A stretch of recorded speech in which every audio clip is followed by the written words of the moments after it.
The consequences of violent video games is something that people have been wondering about ever since they came out.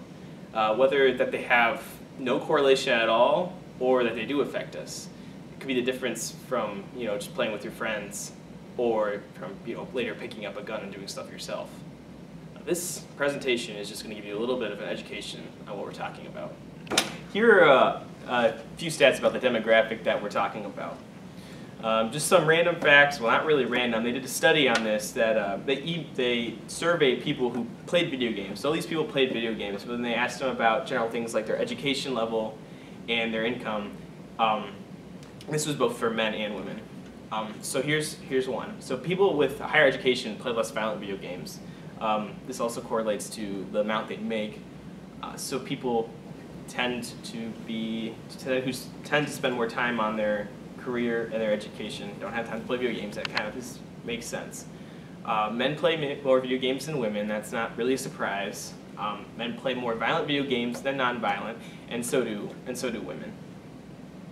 So now I'm going to talk about something called the mate value, which is how likely a particular person is to be in a relationship in this scenario. So men had no correlation between mate value and how many violent video games they played. But the interesting thing is that women did. So the more violent video games women played, the more likely they were to be in a relationship. And another effect as far as for men in violent video games go, they tend to be more confident, which surprisingly doesn't affect their mate value, but they do tend to think of themselves more attractive or just outgoing after they've played a violent video game. An important thing, though, that the article that I would have talked about was that it's not so much the violence that fuels the want to play these games, it's the competition. If you're playing a first-person shooter, it's not so much satisfying that you're beating a computer, it's the fact that you're beating another person. And this could be done in even a sport video game. They probably would have very similar results. Another interesting thing is that as far as cooperative violent video games go, this actually boosts and improves people's perception of one another, where you're more fond of people who you play violent video games with, as opposed to wanting to kill them in real life. Research on video game violence has found largely consistent evidence that violence in video games tends to be associated with an increase in antisocial behavior. However, this body of work has mostly ignored one prominent feature of many violent games: moral decision-making. It is possible that the influence of video game violence could change when moral decisions are brought into the context. One way video games change behavior is through changes in players' self-perceptions, a process called identity simulation. In addition, a perspective called moral license predicts that these effects should not necessarily be consistent across behaviors, and that people should try to balance selfishness with keeping the moral high ground across many behaviors. Therefore, moral choices or immoral choices in a video game may predict less moral or more moral behaviors right after the game. However, later behavior may revert yet again, creating a cycle of pro- and antisocial behaviors. An experiment was done to test this theory. This experiment included 84 college students, mostly male, in which they would take a series of tests in order to determine how playing the video games affected their moral decisions.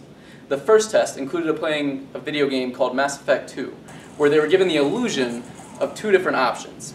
One of them a moral option, and the second one an amoral option. These two options, specifically, were to sacrifice an individual for the greater good, or to save the individual for negatively affecting mankind.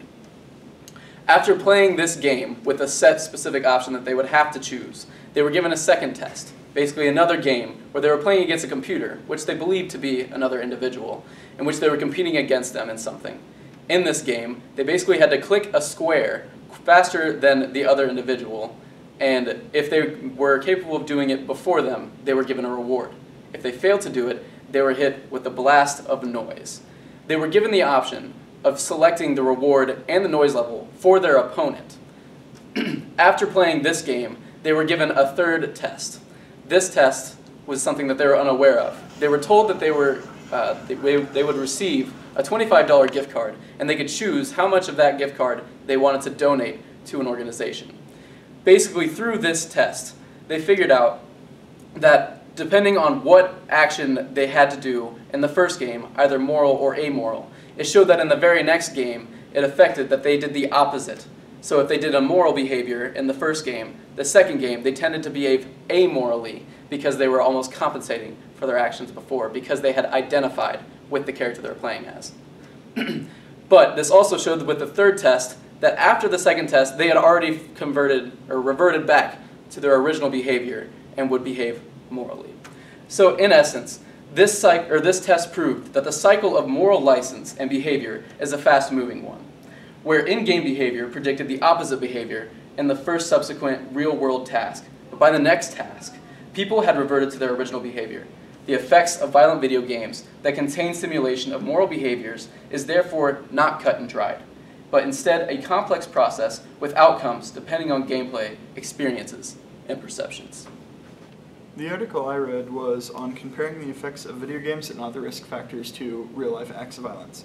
The data for this study was from a 2008 Delaware school survey as part of their census, and it was on 8th grade classrooms in public and public charter schools.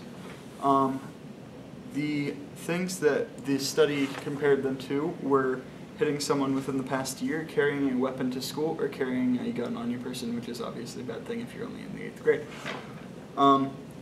With the first sample, which was on hitting someone within the past year, it is plainly clear that playing violent video games does not have a significant impact on the probability of hitting someone, with less than 1% impact. For the second table, which is on carrying a weapon to school, the males in Model 1, the impact of violent video games to predict carrying a weapon to school were 0.26%, with the explained variance being so low that it could be rounded to 0. And then for the third table, which was carrying a gun, for the males and females both in Model 1, playing in violent video games had a virtually 0 impact on carrying a gun, while other factors like home violence showed strong effects. In conclusion, there's a lot of speculation on whether or not violence in video games causes people to be violent in real life. According to these studies that we have read, it is true that the moral or amoral decisions that people tend to make in a video game do have a temporary effect on them in real life. However, it doesn't necessarily have to be a negative thing. For example, an amoral behavior inside a video game does cause people to behave morally as a result of it. But all in all, violence in video games does not cause people to behave violently in real life, according to these tests.